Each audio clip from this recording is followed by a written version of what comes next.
आता राज्य शासनाने मुंबई वगळता राज्यातील सर्व महापालिकांच्या निवडणुका 4 सदस्यीय प्रभाग रचनेनुसार घेण्याचा निर्णय घेतला आहे. राज्यातील महापालिकांच्या निवडणुका अनेक वर्षांपासून रखडल्या आहेत. आगामी लोकसभा आणि विधानसभा निवडणुकांनंतर महापालिकेच्या निवडणुका होतील असा अंदाज बांधला जात आहे. शुक्रवारी मंत्रिमंडळाच्या बैठकीत मुंबई वगळता राज्यातील सर्व महापालिकांच्या निवडणुका 4 सदस्यीय प्रभाग रचनेनुसार घेण्याचा निर्णय घेण्यात आला आहे.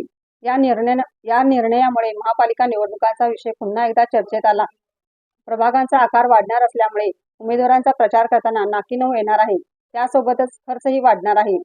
एका प्रभागात 4 उमेदवार असतील, त्यामुळे प्रचार करताना मोठ्या राजकीय पक्षांचा फायदा होईल, तर अपक्ष किंवा छोट्या पक्षांच्या उमेदवारांची दमछाक होण्याची शक्यता व्यक्त केली जात आहे.